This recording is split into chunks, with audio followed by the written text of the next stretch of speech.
Meus queridos, boa noite. A graça e a paz de Jesus. Muito bom a gente cantar que a gente pode crer no amanhã por causa de Jesus e só por causa dele. Amém?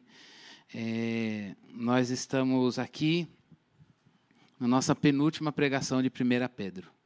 Foi um ano, não com 1 Pedro, mas um ano com Daniel e 1 Pedro, no primeiro semestre Daniel.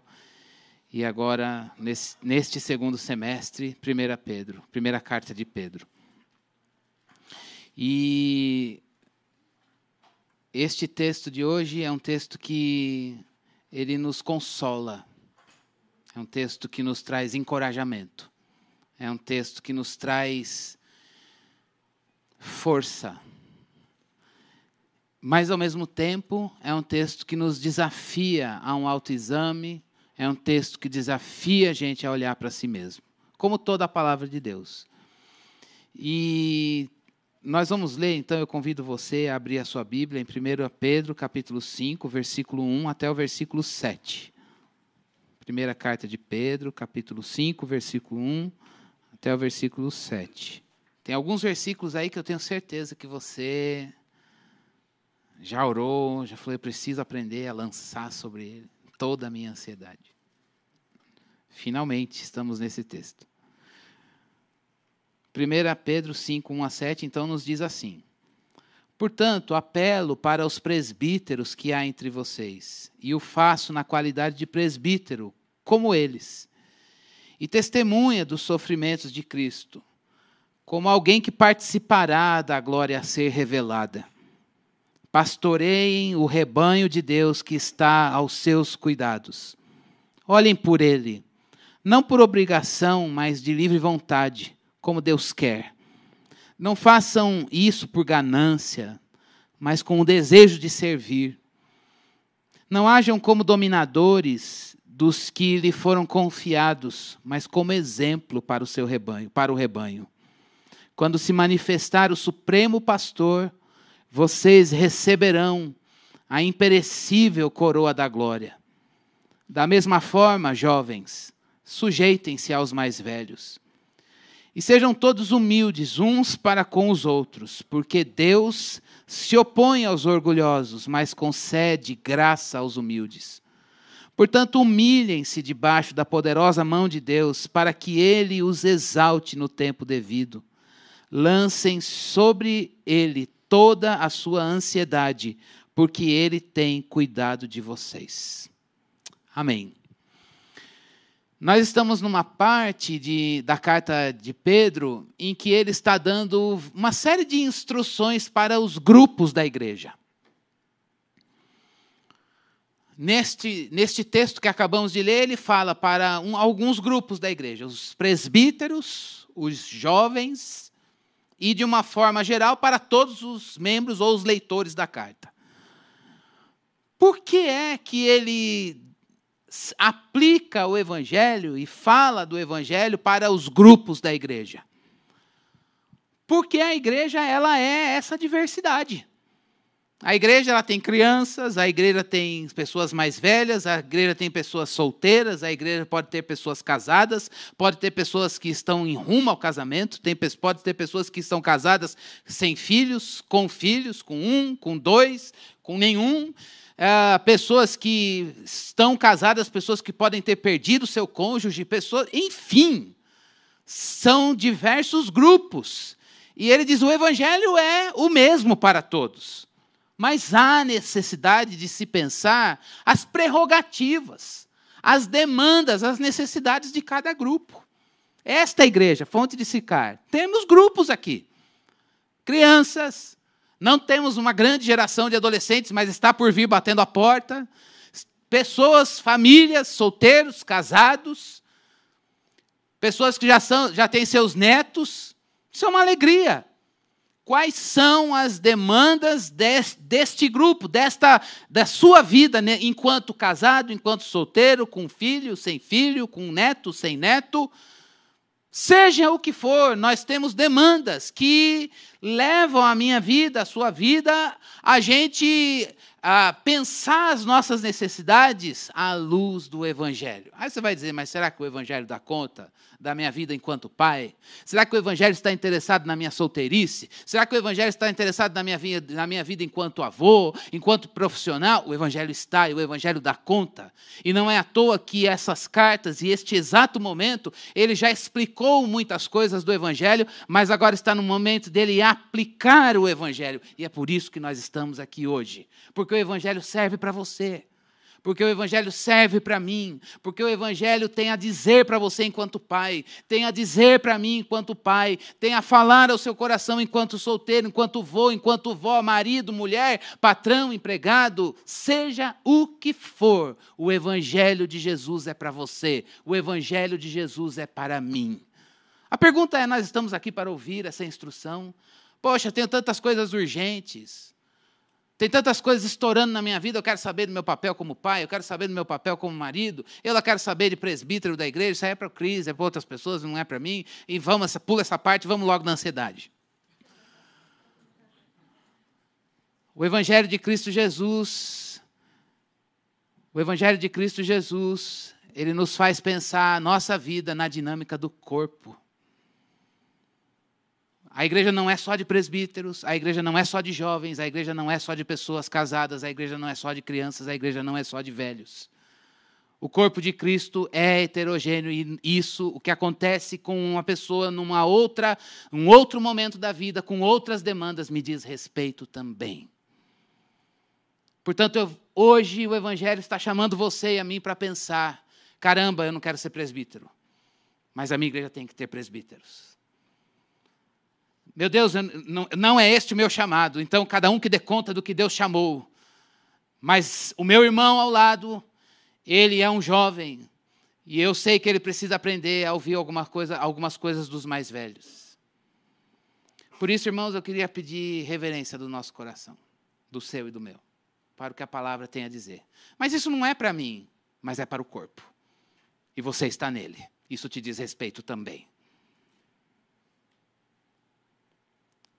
Por que Pedro quer chamar a atenção para esses grupos e aplicar o Evangelho para os presbíteros, os jovens e os leitores e os demais membros da igreja? E isso alcança você e a mim, todos nós. O objetivo dele é para que a gente saiba se relacionar com pureza.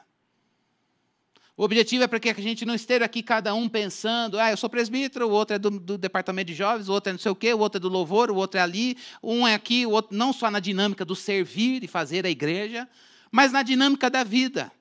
Jovem não entende mais velho não precisa entender mais jovem, cada um, a gente procura as nossas afinidades, ele está dizendo não.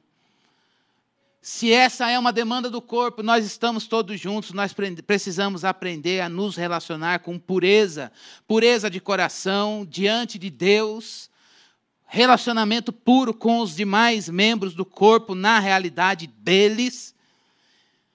E essa pureza de coração no relacionamento com todas as demandas, o tiro sai pela culatra, começa, no caso do texto, pela liderança. Versículo 1 até o versículo 4, então vamos falar de pureza nos relacionamentos da igreja, vamos começar pelos líderes. Depois ele vai para os jovens e depois fala diretamente a todos os grupos. Assim nós vamos do versículo 1 até o 4, versículo 5, primeira parte, depois 5, 6 e 7, segunda parte dos 5, 6 e o 7. Então vamos começar pela liderança. Cristiano, posso levantar e tomar uma água agora, porque embora para casa, porque essa parte não me diz respeito, é a liderança da igreja. Não. Você pode tomar água? Tranquilo. Mas você não dá para descartar essa parte da Bíblia e Deus não vai falar aqui com você, vai falar. Versículo 1 até o versículo 4, ele diz que as prerrogativas e aquilo que cabe a um presbítero. Quem era o presbítero na igreja? O presbítero, a palavra, diz respeito a uma pessoa, a característica de uma pessoa. É uma pessoa madura na fé. Tão madura na fé que pode ocupar liderança espiritual na igreja. Liderança no ensino, liderança no pastoreio, liderança na pregação da palavra de Deus. A gente chama isso de pastor.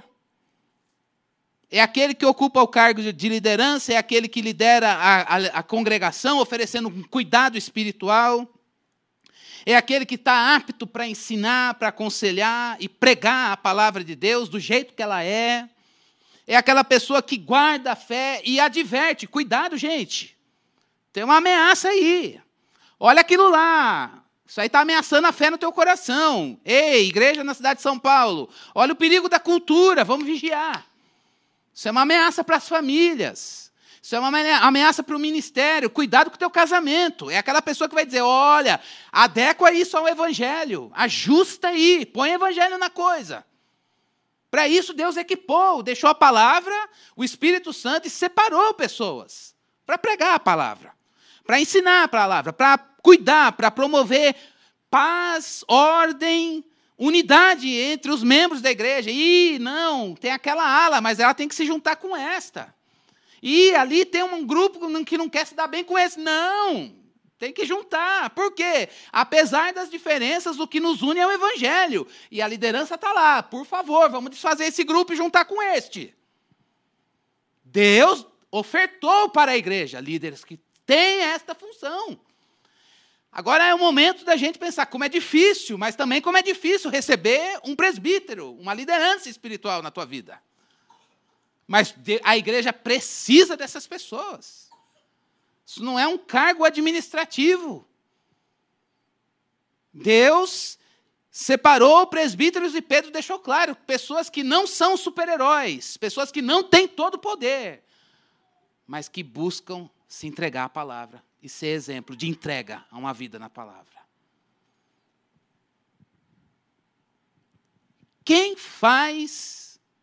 O que faz de um presbítero uma pessoa apta para exercer essa liderança? Eu quero retomar, essas funções estão ao longo do Novo Testamento, vou citar alguns textos, para você saber que isso daqui não está tudo no texto de Pedro. Atos 20, 28, Efésios 4, 11 a 13, 1 Timóteo 5, 17, e a galeria de textos é grande. E a função dos presbíteros na liderança da igreja, ela é ocupar um cargo de líder e cuidado espiritual dos membros da igreja com o ensino com a palavra, guardar a fé e advertir contra as falsas doutrinas e o perigo do pecado, promover a paz, promover a ordem, promover a unidade entre os membros da igreja, ser um exemplo, desfazer contendas e buscar levar o rebanho que não é dele, mas é de Cristo, aos cuidados do Supremo Pastor com a palavra que é dele. O que faz de um presbítero apto para exercer essa função na liderança da igreja? Em primeiro lugar, Pedro disse que ele tem que ser uma testemunha dos sofrimentos de Cristo. Eu achei que ele tinha que ser um super orador. Não, ele tem que saber falar. Lembra de Jeremias? Então, vou ser profeta, não sei falar, eu não sei se falar. Ok. Eu ponho a minha palavra na tua boca. Agora você vai lá e fala. Ninguém vai te ouvir, mas você vai falar. O caso de Jeremias. Era uma prerrogativa, mas aqui ele está dizendo o mais importante é que ele seja uma testemunha dos sofrimentos de Cristo. A palavra testemunha é aquele que diz, eu já disse isso aqui, é aquele que diz, eu sei, é verdade. Eu estava lá, eu vi. Se a gente estivesse num tribunal dizendo assim, quem matou? Não, foi ele, eu vi. A testemunha tem um peso. Pode. A minha palavra eu vi e é a verdade. O que eu estou dizendo é a verdade. Ele está dizendo que, principalmente no caso de Pedro, ele foi uma testemunha. Não foi uma boa testemunha. A gente precisa pensar nisso. Pedro estava lá, viu, mas foi uma testemunha medrosa e covarde. Negou. Foi aquele que na hora que apertaram, o que você viu? Não, eu não. Agora a gente vê um outro Pedro aqui no fim da vida. Um outro Pedro que, tocado e habitado pelo Espírito de Cristo, ele proclama a mensagem da salvação sem medo, sem a covardia, sem a vergonha. E aí ele diz, a gente entende ao longo da carta que ele está aqui testemunhando os sofrimentos de Cristo e falando do Evangelho. Agora, o ponto que nos toca, e isso é para todos nós, porque todos nós fomos chamados para sermos testemunhas dos sofrimentos de Cristo, Testemunhas no sentido de falar do Evangelho, falar da obra da cruz. A gente até cantou isso hoje, que a gente vai morrer e vai proclamar essa mensagem. E mais do que cantar, tem que ser o canto do coração que brota daqui de dentro, como confissão e entrega, posicionamento. Irmãos, nós somos bombardeados o tempo todo para não sermos testemunhas do Evangelho. Lembre-se de que a igreja de Filadélfia, no Apocalipse, no livro de Apocalipse, capítulo 3, Jesus Cristo disse para aquela igreja: vocês não têm uma estrutura como a igreja de Laodiceia, vocês não têm uma grande notoriedade como algumas outras. Jesus não comparou, mas se a gente colocar uma ao lado da outra, a gente percebe isso. Mas ele diz: eu tenho um ponto a favor para vocês. Vocês guardaram a palavra e não negaram o meu nome. Vocês são testemunhas. Testemunha é aquele que guarda a palavra e não nega o nome. Pedro não foi essa testemunha. Ele teve a palavra, mas negou o nome. Ele teve o evangelho. Gente, Pedro viu a transfiguração. Vocês já imaginaram isso? Ele viu glória. Pedro viu transfiguração de Jesus. Pedro viu pesca maravilhosa. Pedro viu muitas coisas. Pedro esteve em situações em que Cristo se revelou para todos e para ele. E ele negou o nome. Ele sabia, mas negou. Eu posso fazer a mesma coisa, e você também. Saber e negar. A igreja de Filadélfia, Jesus Cristo diz: vocês guardaram a palavra e não negaram. Por isso, irmãos, ainda que esse seja em algum momento da minha vida, e essa seja a sua história também, de saber e negar, e não guardar a palavra, como voltar a ser testemunhas? E principalmente para os presbíteros. Só pode ser com disposição para arrependimento dos pecados, ao invés de orgulho. Só pode ser o arrependimento e quebrantamento, ao invés da hipocrisia. E a relutância de admitir os próprios erros. A única maneira da gente guardar a palavra e não negar o nome é dizer: de fato, eu sou fraco, eu sou pobre e necessitado. Eu preciso de Senhor, eu tenho pouca força. Mas eu quero o Senhor. Eu quero a sua palavra. E não apenas a palavra na minha mente, mas também no meu coração. Há testemunhas do Evangelho aqui na Fonte Sicar nesta noite. A palavra nos foi dada. E o que faltava era o Espírito Santo, que aconteceu lá em Atos 2. Vocês fiquem lá, até que do alto sejam revestidos de poder. Quando o Espírito Santo descer sobre vocês, vocês serão minhas testemunhas. E aí vocês vão anunciar o Evangelho, proclamar os sofrimentos de Cristo, guardando a palavra, sem medo e não negando o nome. O Espírito foi dado a você. O Espírito foi dado a mim. Essa não é uma prerrogativa só dos presbíteros, mas de todo crente, principalmente dos presbíteros. Mas Pedro também diz que um presbítero é aquele que não apenas é testemunha dos sofrimentos de Cristo, mas ele também já participa da glória. E ele se inclui, ele está dizendo: eu fui uma testemunha, a gente sabe pela Bíblia, pelo Novo Testamento, que não boa, mas agora a gente vê um Pedro dizendo assim: eu não fui uma boa testemunha, eu neguei o nome dele, mas hoje eu participo da sua glória. E Pedro viu a glória, viu na transfiguração, viu o sofrimento, viu a ressurreição. Jesus apareceu pós-ressurreição para os 12, ele provavelmente viu a ascensão de Jesus, recebeu o Espírito Santo, provou e participou da glória. A glória, que glória? Dele? Deste mundo? Não. Fico pensando na glória de um atleta. A gente vai entrar no ano das Olimpíadas sem glória, por causa da última. Aliás, nem sei se a gente pode falar de glória no nosso país por causa disso, mas pode. Não sou bom de futebol, mas os especialistas da Fonte Sicar podem falar melhor. Mas pelo zum que eu escuto, os especialistas dizem que preferem o seu time do que a seleção brasileira. Ok. Mas o fato é que no nosso passado nós temos momentos de glória, mas ela passa. Fico pensando nisso, ela dura 4 anos. E a vergonha dura ad infinito, porque o 7-1 a gente não vai se esquecer nunca, essa inglória. Fico também pensando na beleza, a glória da beleza. Ela vai bem dos 20 aos 30. Dos 30 aos 40, você começa a procurar recursos. Dos 40 aos 50, você se submete a intervenções. E aí a gente vai tentando, e aí em algum momento a gente fala: Senhor, eu aceito que o tempo está passando. Que o coração se mantenha jovem, o pensamento, mas o corpo a gente sabe que as rugas chegam. Não é errado se cuidar, não, gente. Mas a glória de qualquer coisa, a glória de qualquer coisa desta terra, ela tem momento de chegada e momento de partida. Mas a glória de Deus não. E Pedro está dizendo, eu participo de uma glória que não é nem a da beleza, nem a do esporte, nem a da academia, de qualquer outra coisa, do sucesso. É a glória eterna.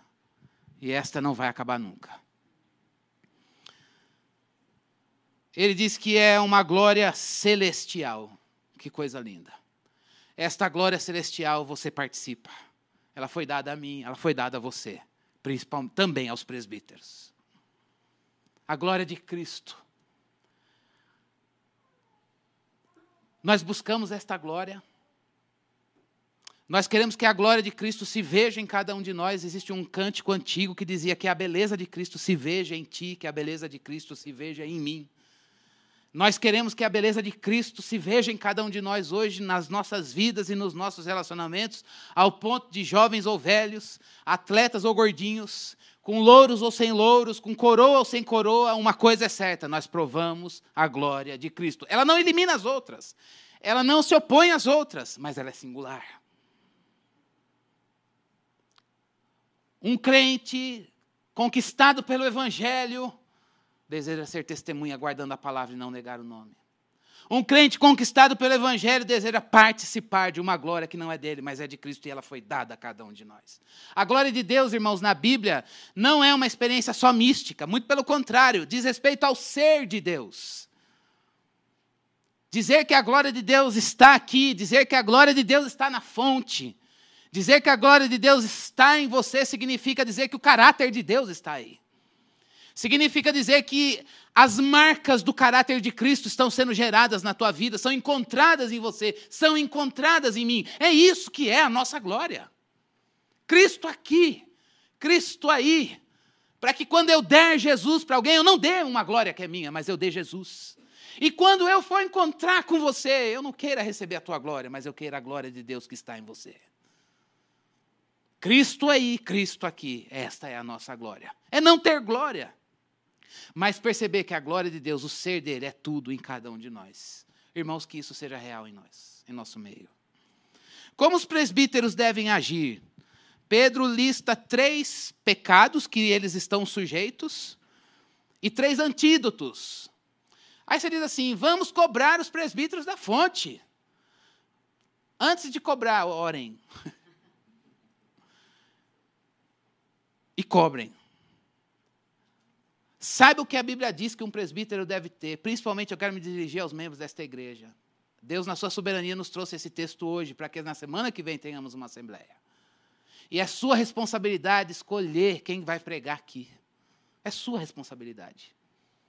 Com base no que você vai fazer isso? Tem que ser com base no Evangelho e na Bíblia que Jesus nos deixou. Participe da obra de Deus sabendo que a palavra pede e não o que você quer. Ou o que eu quero, ou o que está na moda, mas o que o Evangelho prega. 3 perigos de um líder na vida eclesiástica. A preguiça, eu estou adaptando, tá? O desejo pelo lucro e a cobiça do poder.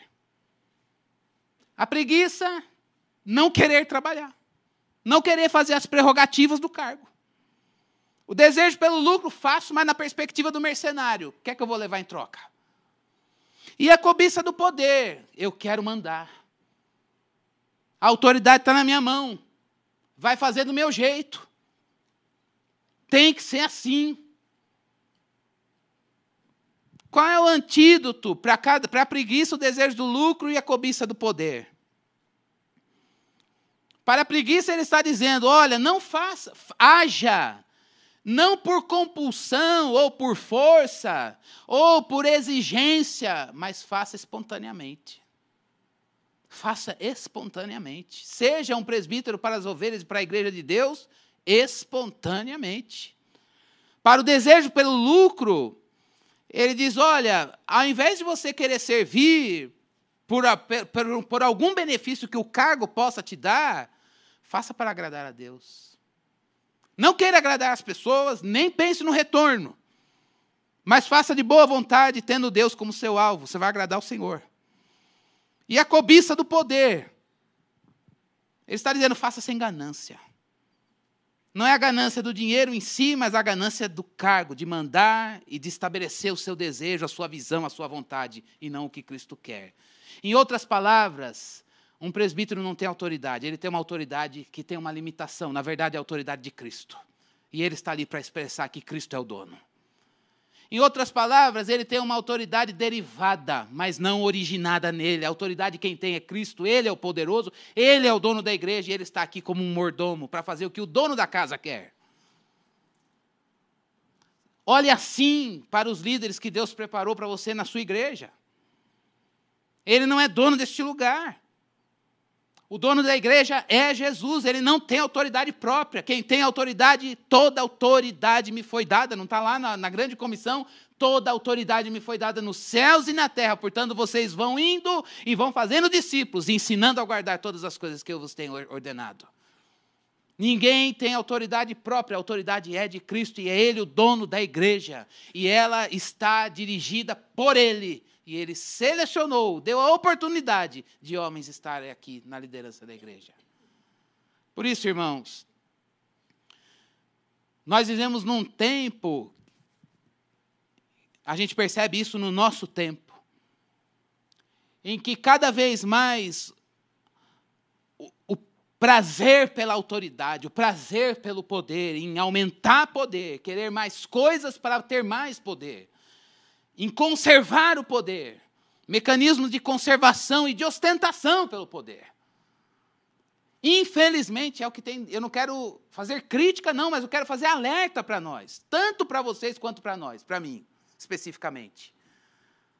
Nós vivemos num tempo em que o glamour da liderança, há o glamour da liderança, a ostentação da própria liderança. A manutenção do poder, mecanismo de dizer, essa aqui é a minha praia, fonte desse cara é minha. Eu quero ficar aqui para sempre, reinando neste lugar. Eu estou exemplificando porque eu tenho, pela liberdade da relação que a gente tem. É a busca pelo prestígio com as pessoas. Preciso fazer as coisas para agradar, preciso ser aceito por todo mundo. Enquanto que a função de um líder na igreja é servir. É servir e não buscar o prestígio das pessoas e nem o prazer dos outros, mas alimentá-las com a palavra. Portanto, irmãos, o primeiro recado da palavra de Deus no Evangelho para nós hoje é para que o presbítero seja uma testemunha, participe da glória e seja um exemplo. Fugindo da preguiça, fugindo da cobiça, fugindo do desejo pelo lucro. Sendo espontâneo no serviço, tendo uma emoção positiva de querer agradar a Deus, sem a ganância nenhuma, não buscando prestígio, nem mecanismo de manutenção do poder. Em outras palavras, ele não precisa ser um grande herói. Ele não precisa ter todas as coisas, nem ter todas as habilidades, nem todos os talentos, mas ele tem que ser um dedo apontando para Cristo, o Supremo Pastor.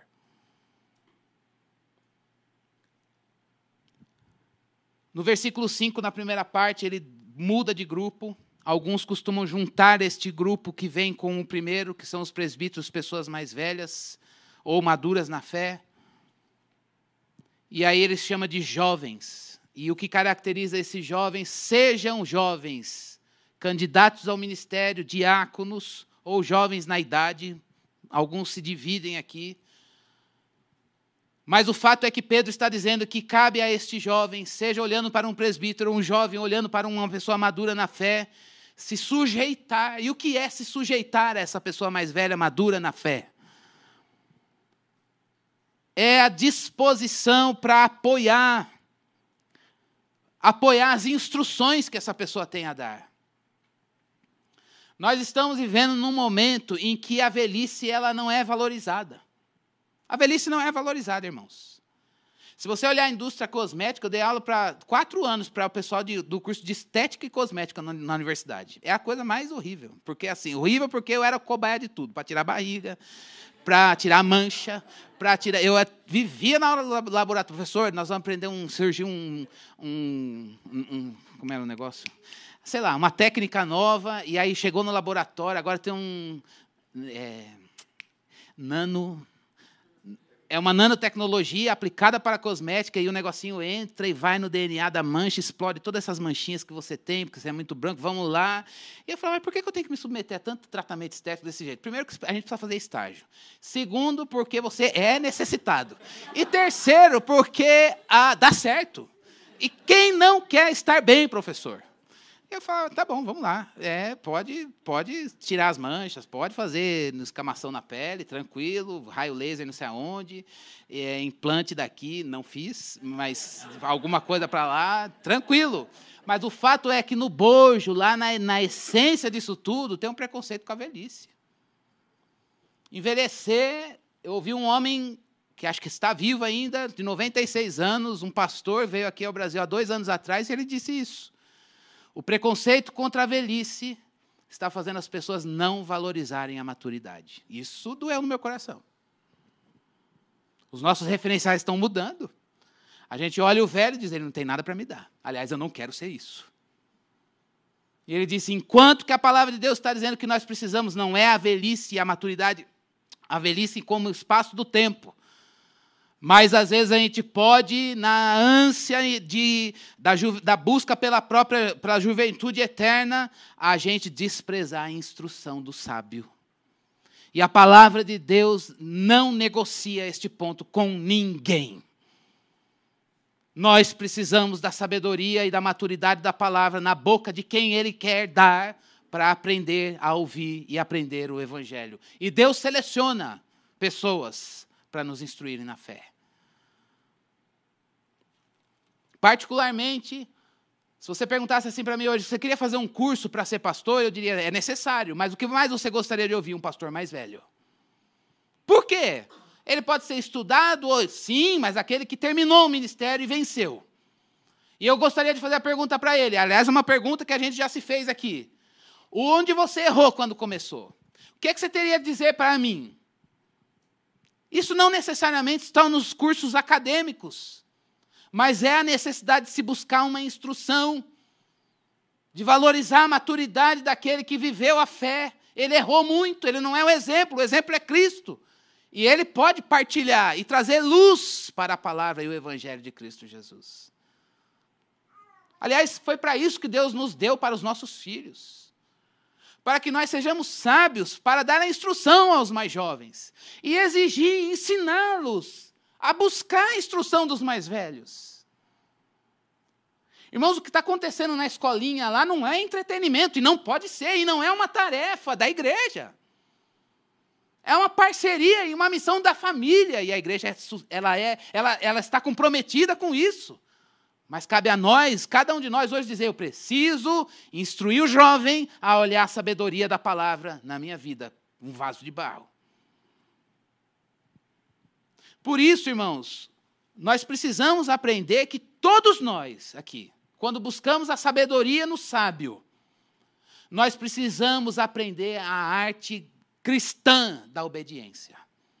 A arte de aprender a obedecer. Eu estou falando arte, mas não é. É santidade. Ser crente e não obediente à sabedoria da palavra, tem alguma coisa que está errada. É a sabedoria de obedecer e sermos treinados nesse sentido, para treinar pessoas para adquirir ou assumir cargos de liderança na igreja e na comunidade. Pedro estava olhando os jovens e estava dizendo, mais velhos, instruam, mais jovens, obedeçam. Eu não sei, Deus tem nos dado sábios neste lugar. E essa sabedoria não é louvor dessas próprias pessoas, mas é a palavra na vida delas. Que a gente reverencie Cristo e saibamos ouvir e aprender a obedecer. Em terceiro lugar, do versículo 5, na parte final, até o versículo 7, Pedro afunila para todos os crentes. E isso diz respeito a você e a mim. E aqui ele, irmãos, a coisa mais linda é que ele linka, do versículo 5, parte B até o 7, a necessidade da humildade, tirar a arrogância, para a gente limpar o nosso coração da ansiedade. Talvez você diga assim, pastor, eu estou todo ansioso. E eu também digo a você, irmão, eu estou ansioso com um monte de coisa desta vida.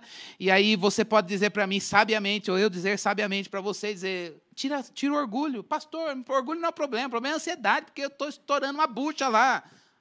A Bíblia está dizendo que é orgulho. Ah, é? Mexeu na humildade, tirou a ansiedade? É. Quer dizer que se eu estou muito ansioso, a palavra de Deus está dizendo que 2 mais 2 são 4. A palavra está dizendo. Vamos ver isso. Isso traz luz para o nosso coração, irmãos. Muitas vezes a nossa ansiedade, porque o nosso coração está orgulhoso. E eu confesso a vocês que eu caio nessa. E acho que você também pode cair. Os leitores, os primeiros irmãos, naquele contexto, no primeiro século, passavam por situações assim. Que Deus tenha misericórdia de nós, vamos ver o que a palavra nos diz. Ele diz, olha, em primeiro lugar, vamos manter a humildade com os outros e diante de Deus. Ele inverteu. A gente sabe que às vezes a gente podia se humilhar diante de Deus e assim nos comportarmos humildemente diante das pessoas. Mas Pedro aqui inverte. Ele diz, não, avalie nos relacionamentos e se humilhe diante de Deus. Se humilhe com as pessoas e diante de Deus. Quem é o humilde aqui? O humilde é alguém que confia em Deus. Olha que coisa linda. E quem é o orgulhoso, o soberbo? É aquele que não confia em Deus. Se ele não confia em Deus, ele busca a glória para si mesmo. Ele busca dar um jeito no problema com ele mesmo, ou com alguma outra coisa que não seja Deus. Mas o humilde é aquele que olha todas as possibilidades, olha para si mesmo e diz, não tem jeito, ou é Deus, ou não tem o que ser feito aqui. Ah, eu tenho um cara que vai fazer um plano Z. Eu não quero plano Z, eu quero Deus. Ah, mas tem um jeito, não é o jeito dele, então eu não quero. Eu quero o que ele tem. E eu confio que ele vai fazer. Se ele não fizer, ele não quer fazer. E é melhor que ele não faça. Mas jeito meu e de outro eu não quero. Porque se alguém der um jeito, ou eu mesmo der um jeito, a glória vai ser para mim. E Deus não tem nada a ver com isso. Ele está longe disso. Deu certo, mas não foi ele que fez. E se não foi ele que fez, não é bom. Não é como Gênesis. E Deus fez e viu que era muito bom. Irmãos, confiar em Deus, um coração, como expressão de um coração humilde, significa ter prazer em confiar. São verdades que você já sabe, mas a gente precisa lembrar hoje. Prazer em confiar e dizer assim, Deus, obrigado, porque eu confio no Senhor. Você olha muitas pessoas no mundo hoje, eu tenho certeza, por a gente saber da nossa realidade aqui, eu tenho certeza que você conhece muitas pessoas que são muito bem-sucedidas, e que elas são muito bem-sucedidas e elas não confiam em Deus e a vida delas está uma maravilha. Você fala, Deus, é o Salmo 73 e o Asaf. Caramba, Deus, ele não chora. O amanhã dele está garantido. E eu tenho que orar. O que está certo amanhã? Nada. Qual a certeza que eu tenho? Deus. Ele não precisa confiar em Deus, porque tudo está bem. Um humilde nessas horas vai dizer assim, Deus, eu poderia ter tudo dele. Eu poderia ter a mesma vida que ele, mas eu não quero. Eu poderia ter tudo isso e ter não é errado. E não significa que confiar em Deus não significa não ter. Mas é olhar tudo isso e dizer, eu prefiro perder tudo e dizer, eu levanto todos os dias e eu posso cantar. Eu sei que a minha vida está nas mãos do meu Senhor. Eu posso crer no amanhã por causa dele, porque ele vive. Eu tenho prazer em confiar. É o prazer de crer. É o prazer de saber que o mundo muda, mas ele está lá. É saber que a filosofia, o mundo propõe um monte de coisa, mas a palavra permanece a mesma, ontem, hoje e amanhã. Eu não quero trocar essa confiança, esse prazer da confiança na palavra, por me confiar em qualquer outra coisa. Eu não quero elevar os meus olhos para os montes e ver os deuses dos montes. Lembra dos Salmos? Eleva os olhos para os montes e pergunta, de onde me virá o socorro? Os deuses das nações vizinhas a Israel no Antigo Testamento, eles tinham seus deuses, os deuses das alturas. Eles dizem, não, o meu socorro não está nos montes, naquele que vem com o seu exército derrotando e tomando posse de tudo. Não, o meu socorro está no Senhor, que é o Criador dos céus e da terra. Eu quero confiar nele, eu quero ter prazer em confiança no Senhor. E ainda que a minha vida seja só na confiança e na tribulação, eu não quero perder o prazer da confiança. Isso é humilde, irmãos. Pedro está dizendo que a gente deve ser assim, buscar isso. Deus quer dar este coração para você e para mim. O humilde é aquele que tem prazer em confiar em Deus e tem prazer em dar glórias a Deus. É aquele que diz, irmão, eu tenho uma bênção para contar. Tati, eu tenho um testemunho para contar. Paulinho, eu tenho um testemunho para contar. Conta a bênção. Estou brincando, gente. Mas conta a bênção. Sabe a coisa mais bonita? Simples ou complexa? Foi ele que fez. E o fato de ter sido ele que fez. Mas você está dizendo que foi Deus que tirou. Foi ele que fez. Eu vou bendizer o nome do Senhor. Mas foi ele. Você está dizendo que foi ele que deu dessa hora, desse jeito, deu isso aí. Você podia ter conquistado muito mais. Foi ele que fez. Eu quero dar glórias a ele, porque foi ele que fez. Vale a pena confiar. O humilde é aquele que vê em Deus. Olha que coisa linda que Pedro diz. Deus resiste o soberbo. O soberbo, Deus não pode estar nele. Por quê? Porque ele não quer Deus. Ele quer confiar em outras coisas. Ele quer confiar nele mesmo. Ele quer confiar no melhor amigo. Ele quer confiar na palavra do outro. Ele quer confiar na promessa de alguém. Ele quer confiar no diagnóstico do médico. Ele quer confiar fica tranquilo que eu vou dar um jeito para você. Ele quer confiar em alguém, porque isso é claro, é palpável, é concreto. Deus é invisível. A gente não vê nada. Mas Pedro está dizendo que Deus resiste o soberbo. Soberbo, Deus olha para ele e fala, eu não estou aí. Tem glória, mas não fui eu que fiz. É bonito, mas não tem minha mão. Pode dar o testemunho, mas não fala que não é para minha glória. Fala que isso é coisa sua. Eu não fiz isso, não é o meu poder. Este que está buscando glória, Deus não está nele. E Deus resiste que isso não aconteça comigo. Com a gente, com esta igreja. Mas a coisa mais bonita do Evangelho é que Deus diz, eu não quero o soberbo. Não dá para ser soberbo e estar no Evangelho. E aí, Pedro, a palavra de Deus nos diz que ele dá graça ao humilde. Isso aqui é um consolo para o nosso coração, porque ele está dizendo, Deus não está lá do céu dizendo, fonte se cair, se vira, se humilhem. O fato de Deus dar graças, Deus sabe, irmãos, que a gente não sabe viver isso aqui. Deus sabe que eu não sou capaz de ser santo. Deus sabe como é difícil para nós, difícil termos um coração humilde. Nós nascemos caídos, está na nossa gênese, está na nossa natureza. Se Deus soltar a gente para a gente mesmo, a gente se estraga, a gente faz mal para nós, para os outros, e agride a santidade dele.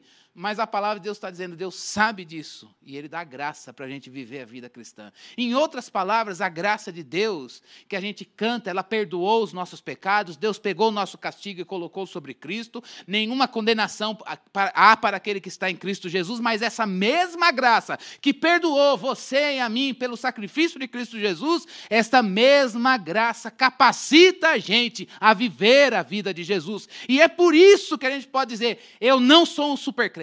Eu não sou um cara santão. Eu não sou um cara, uau, que exemplo. Mas a graça de Deus pode me fazer parecido com Cristo.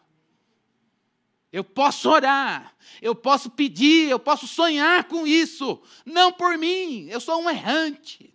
Eu sou um falho. Mas a graça de Deus pode operar o caráter de Cristo na minha vida. E eu vim pedir a graça de Deus, ao Deus de graça, que me capacite a ser santo. Ele diz que Deus resiste o soberbo, dá graça aos humildes. E aí ele diz que a gente deve também pensar que este mesmo Deus, dando graça aos humildes, eu queria pontuar ainda nessa questão um detalhe para nós, irmãos. Eu sei que eu avancei um pouquinho no tempo, mas eu quero que você fique aqui. Por favor. Por favor. Você dormiu, acorda. Por favor. Irmãos, às vezes, de tanto a gente ser provado, e prova, e tribulação, a gente perde coragem. Não sei se você já passou por isso. Ah, Deus, não aguento mais luta, não. Eu passei, o Senhor me fez vencer, mas não quero outra luta dessa. Se o Senhor me der, eu vou morrer. E eu não tenho coragem para enfrentar de novo. Pela provação, irmãos, a gente perde, às vezes, coragem. Mas o que Pedro está dizendo é que Deus dá graça ao humilde. E a humildade de pedir a Ele, Deus, me dá força para enfrentar. A graça de Deus, quando opera na nossa fraqueza, irmãos, ela faz a gente resistente para poder se enfrentar a tribulação. Isso é consolo para nós. Talvez você esteja aqui hoje quebrado. Você fala, não aguento mais lutar. Eu não aguento mais. Eu não quero mais essa prova na minha vida. E ela não vai ter fim. Parece que não dura, não dura. Mas a palavra de Deus está dizendo que Deus no nosso limite, sem coragem, cheio de medo. Eu não vou testemunhar nada. Estou cheio de medo, eu vou negar o nome dele. Estou quase pegando um plano B.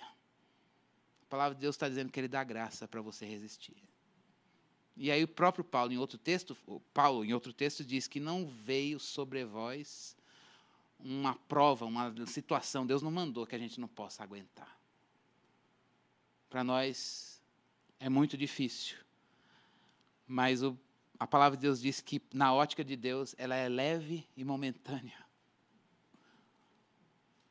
Mas para nós é difícil, e a gente pode chegar diante dele e dizer, eu vim chorar a minha dor. Eu vim chorar a minha fraqueza. Eu vim chorar, dizer que está difícil. Esta casa é um lugar de choro. O nosso culto é um lugar da gente chegar diante de Deus e dizer, eu não estou murmurando, mas eu vim dizer, me dá graça. Qual foi a última vez que eu cheguei diante de Deus, você chegou diante de Deus dizendo, Deus, eu vim pedir graça para continuar. É só por ela que eu vou continuar. Eu não estou pedindo para o Senhor parar. Eu não estou pedindo para o Senhor mudar. Eu só estou pedindo, me dê graça para que eu resista, para que eu chegue até o fim. Deus resiste o soberbo, mas dá graça ao humilde. Hoje é o dia da gente pedir, Senhor, por favor, renova-me, Senhor. Me renova. No versículo 7...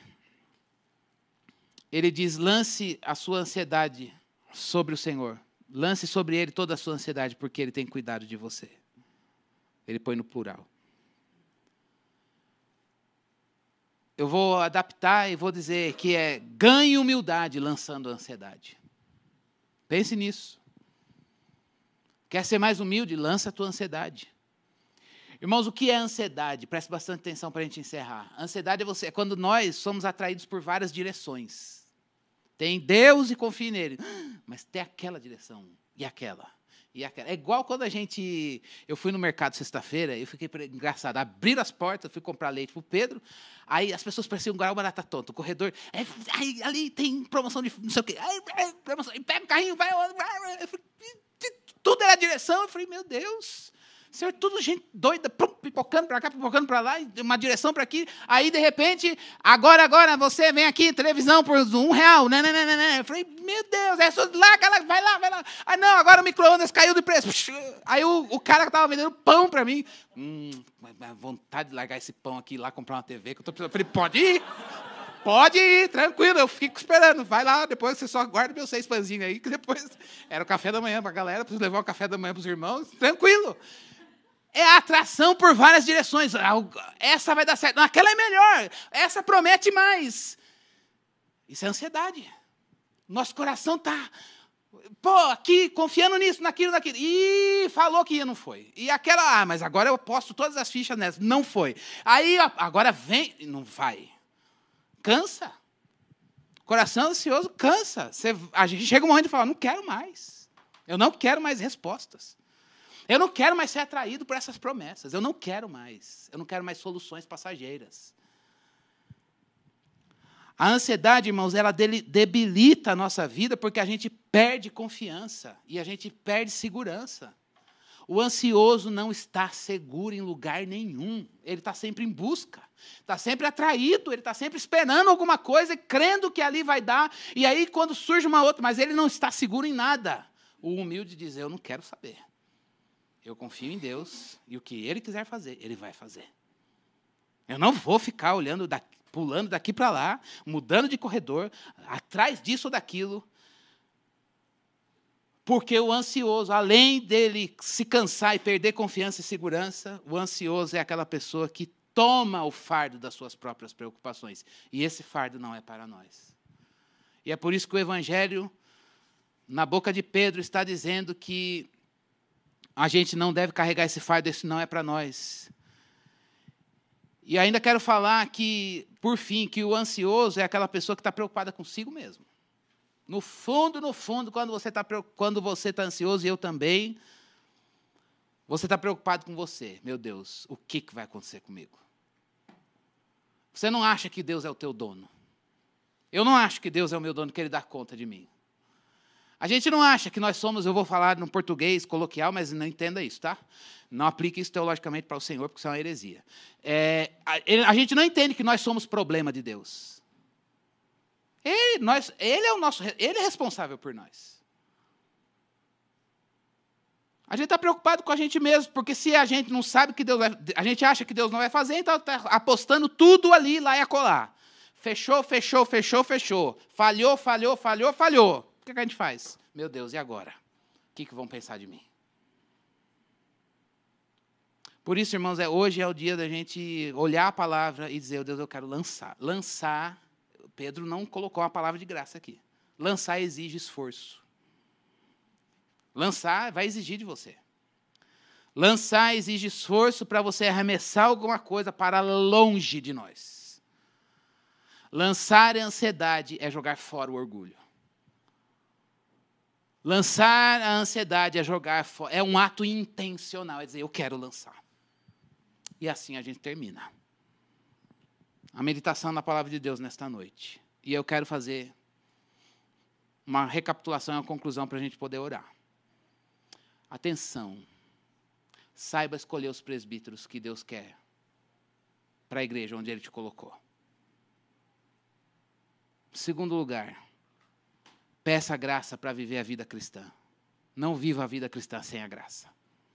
Você pode viver a vida cristã sem a graça. Não é a vida cristã, mas a gente acha que é. Não, está tudo bem, eu vou... Hoje é o dia de dizer, Deus, eu quero pedir graça para continuar. Eu quero pedir graça para ser santo. Eu quero pedir graça para amar. Quero pedir graça para perdoar. Quero pedir graça de Deus para recomeçar. Em terceiro lugar, humilhe-se. Lancemos nós todos o nosso coração dividido entre Deus e um monte de promessa, um monte de possibilidades, um monte de caminho. Para a gente dizer, Deus, eu quero um coração só para Jesus. O oposto de um coração humilde é um coração dividido, ansioso. E o oposto de um coração soberbo, ansioso, é um coração íntegro, inteiro, que só olha para Deus e só quer participar da glória de Deus. É esse o coração de Jesus. É esse o coração que o Espírito de Deus quer forjar na sua vida e na minha vida. A gente rega a palavra com oração. A palavra foi posta à semente. Mas o Espírito de Deus usa esse momento de oração com confissão de todos nós para regar a semente e ela brotar a vida de Jesus em você. É por isso que quando a gente ouve, a gente crê. E crer é vida. Por isso, irmãos, talvez você diga, poxa, mas não vai ter alguma coisa, você não vai fazer Nós vamos orar. E orar não é pouca coisa. Porque a palavra é poderosa. E nós temos a palavra e o Espírito Santo. E é Ele que é o teu dono, o meu dono. E Ele sabe agir em você e em mim. Vamos ficar em pé, se você puder e quiser.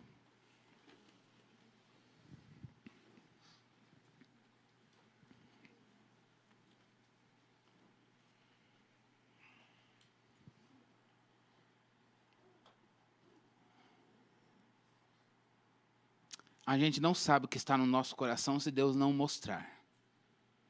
Não adianta você falar assim, meu coração, você não sabe sondar seu coração, eu também não sei sondar o meu, mas Deus conhece. Deus conhece o coração. E Ele está aqui. Então nós precisamos perguntar para Ele, o que está no meu coração? O que está no seu coração? O que está no meu coração? E aquilo que Ele mostrar, que está no seu coração, no meu coração, vamos jogar. Jogar fora. Jogar fora. Para que a beleza de Cristo, um jugo suave, um fardo leve, venha sobre nós. Há consolo. Se você está aqui cansado, dizendo, Deus não passa a luta. E Deus não quer passar, peça graça. Deus me dá graça. Eu não quero ser soberbo, eu quero graça para continuar. Se você precisa de renovação das suas forças, para continuar sofrendo por amor a Cristo, o Senhor sabe onde Ele te plantou. E Ele sabe capacitar você para florescer onde Ele te plantou. Ó Deus, nós nos humilhamos em oração. O ato de orar e pedir, Senhor Deus, é um ato de confissão, de dizer que o Senhor tem o que nós não temos. E muito obrigado, porque a nossa oração não é uma verborragia, uma falação louca, sem sentido nenhum, mas é, Senhor Deus, a partir da clareza da palavra. A clareza da palavra que mostra quem o Senhor é. A gente ora a palavra. A gente acaba de fazer uma leitura orante da palavra. Orar, Senhor Deus, conforme a Bíblia manda, conforme a Bíblia diz. E aí, Deus, é trazer o olhar para dentro do nosso coração. E aí a gente precisa pedir isso ao Senhor. Mostra, Deus, o nosso coração. Mostra o meu coração para mim. Mostra o coração, Senhor Deus, de cada um dos meus irmãos para eles mesmos. Deus, nós precisamos perceber o que está dentro de nós. E, Deus, nós oramos honestamente para te pedir isso, Senhor.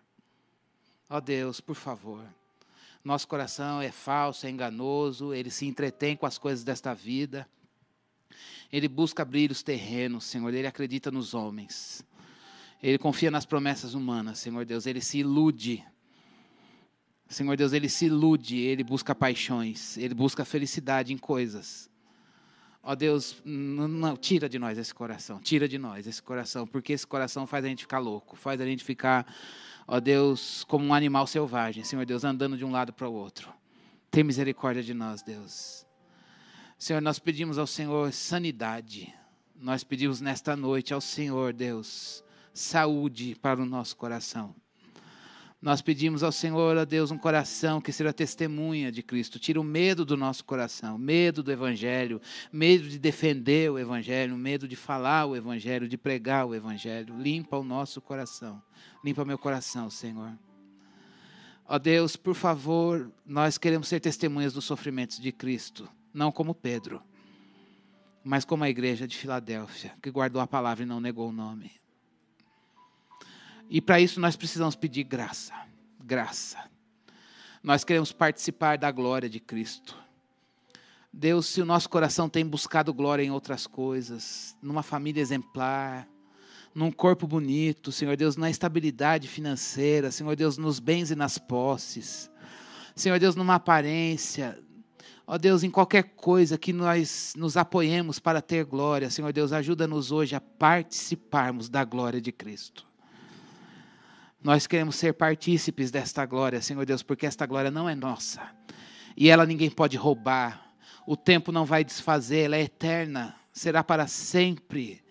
E nós queremos que esta glória esteja neste lugar, nesta igreja, nas nossas vidas, nos nossos lares, nos nossos casamentos, nos nossos trabalhos, no nosso sofrimento, Deus, sofrimento com glória.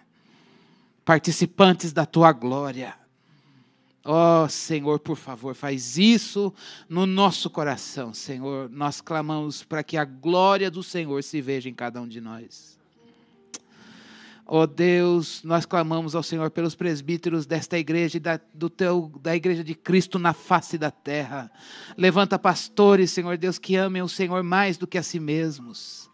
Levanta, Senhor Deus, pessoas que cuidem do rebanho, que pastoreiem as ovelhas de Jesus, Senhor. Por favor, Senhor Deus, levanta pessoas, Senhor Deus, para a igreja no mundo, Senhor Deus, seja no Brasil, em qualquer outro lugar, nós oramos pelo corpo de Cristo. E pedimos, Senhor Deus, que o Senhor levante obreiros para a seara do Senhor. Obreiros para a obra do Senhor, Deus, por favor, homens que o Senhor, ó Deus, não apenas levantou, mas que respondem a esta convocatória da palavra, que respondem como a palavra diz que deve ser a resposta, Senhor. Por favor, Deus, ó Deus, dá-nos um coração humilde.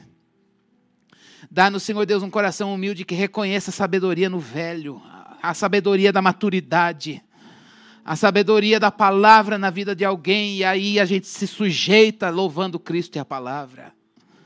Ó Deus, por favor, que o Senhor nos dê um coração humilde, não dividido, não ansioso, preocupado consigo mesmo, com a imagem. Ó Deus, pensando em várias possibilidades e direções, mas que o nosso coração esteja resoluto diante do Senhor para dizer, só Cristo. Eu prefiro confiar no Senhor.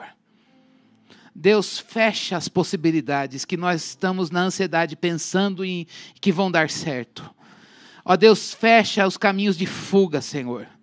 Fecha, Senhor Deus, as ideias que a nossa mente propõe, Senhor Deus, como possibilidades de alegria e felicidade, mas que nesta noite nós sejamos, ó Deus, levados por Ti, Senhor Deus, para cair diante do Senhor e dizer, somente em Deus a minha alma espera silenciosa, pois dele vem a minha esperança. Pois dele vem a nossa salvação. É somente do Senhor que nós queremos esperar alguma coisa. Nós queremos receber das Tuas mãos, Senhor Deus. E se o Senhor não quer nos dar, ó Deus, nós precisamos entender e queremos entender que é melhor ficar sem. Contigo, Deus. Ó Deus, ajuda-nos a fechar possibilidades e portas que nós mesmos abrimos nessa busca. Ajuda-nos, Senhor Deus, a ficar com Jesus, o caminho, a verdade, a vida. Ajuda-nos, Senhor Deus, a entender que a porta que o Senhor abre, ninguém pode fechar. E aquela que o Senhor fechou, ninguém pode abrir. A gente aceite as portas que o Senhor fecha. E que a gente entenda que a porta que o Senhor abre é melhor, ainda que ela seja o sofrimento. Ó Deus, por favor, pastoreia o nosso coração. Que nós voltemos para as nossas casas hoje encorajados, quebrantados, renovados, fortalecidos. Com testemunho, Senhor Deus, da glória do Senhor nas nossas vidas, ó Deus. Enche o nosso coração de esperança em Jesus. Nós oramos em nome dEle. Amém. Amém. Que Deus nos abençoe.